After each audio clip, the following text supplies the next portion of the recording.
இது இட்லிக்கு தோசைக்கெல்லாம் தொட்டுக்கிறதுக்கு வேலைக்கு போகிறவங்களாம் ஈஸியாக செய்கிற மெத்தட் சொல்லித்தரேன்.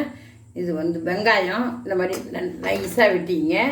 தக்காளி 2 தக்காளி, இது வந்து ஒரு 4 பேருக்கு சாப்பிட்லாம். தக்காளி அரைக்கணும். அரைக்கிறதுக்கு தக்காளியை கட் பண்ணி மிக்சியில் போட்டு அப்படி அரைக்க வேண்டியது தான்.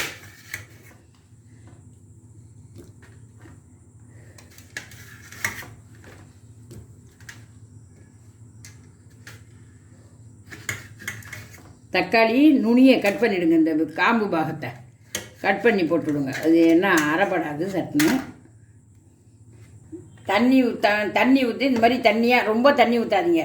தக்காளி தண்ணியாக இருக்கும். இந்த மாதிரி அரைச்சிங்க, நைஸாக அரைச்சிங்க தக்காளியை. இப்போ எப்படி செய்யலாம் பாருங்கள். ஒரு கரண்டி எண்ணெய் ஊற்றிங்க. குழிக்கரண்டி ஒரு கரண்டி எண்ணெய் ஊற்றிங்க. எண்ணெய் காஞ்சது கடுகு பொரியது. இது பொரிஞ்ச பிறகு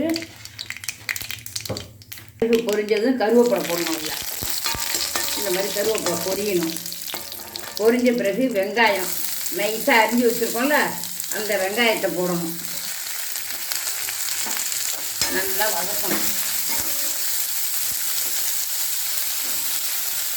நல்லா தெரியுது பாருங்கள். வதக்கினதும் எண்ணெயை விட்டு நல்லா வதக்கினதும் கேஸ் மாதிரி தெரியும். இந்த ஸ்டேஜில் மிளகாத்தூள், மிளகாய்த்தூள், தனி மிளகாத்தூள் கொஞ்சம் போடணும். எதையும் போட்டு வதக்கணும். கொஞ்சோண்டு மஞ்சத்தூள், ஒரு சிட்டிகை மஞ்சத்தூள் எல்லாம் போட்டு நல்லா வதக்கணும். இந்த தக்காளி புளிப்பே போதும். அது புளி வேணுங்கிறவங்க, நல்ல புளிப்பாக சாப்பிட்றவங்களா இருந்தால் கொஞ்சம் புளி ஊற்றிக்கணும்.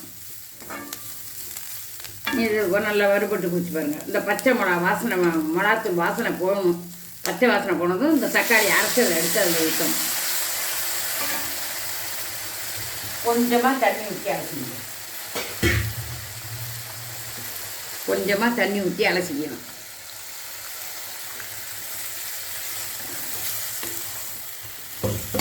தேவையான அளவு உப்பு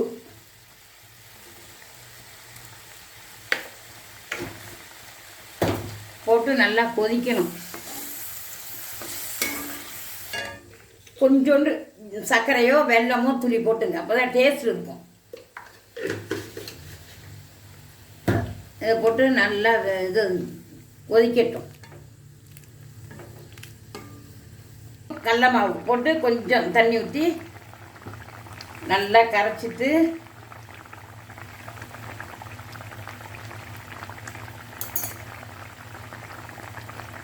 கட்டி இல்லாமல் கரைச்சி இதில் விட வேண்டியதுதான்.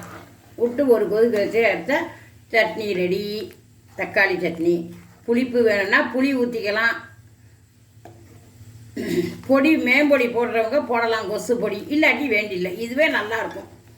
நல்லா தோசைக்கோ இட்லிக்கோ தொட்டுக்கிறதுக்கு ரொம்ப தேவாமிர்தமாக இருக்கும். தோசை ஊற்றிட்டேன். தோசையும் தக்காளி சட்னியும் என் பேத்திக்கு ரொம்ப பிடிக்கும். இதோடு சேர்த்து சாப்பிடும்போது நல்லாயிருக்கும். நீங்களும் செஞ்சு பாருங்கள். ஈஸியாக ஒரு 5 நிமிஷத்தில் செய்யக்கூடிய வேலை இது. செஞ்சு பார்த்து சாப்பிட்டு பார்த்துட்டு கமெண்ட் பண்ணுங்கள். பேத்தி சேனலுக்கு சப்ஸ்கிரைப் பண்ணுங்கள்.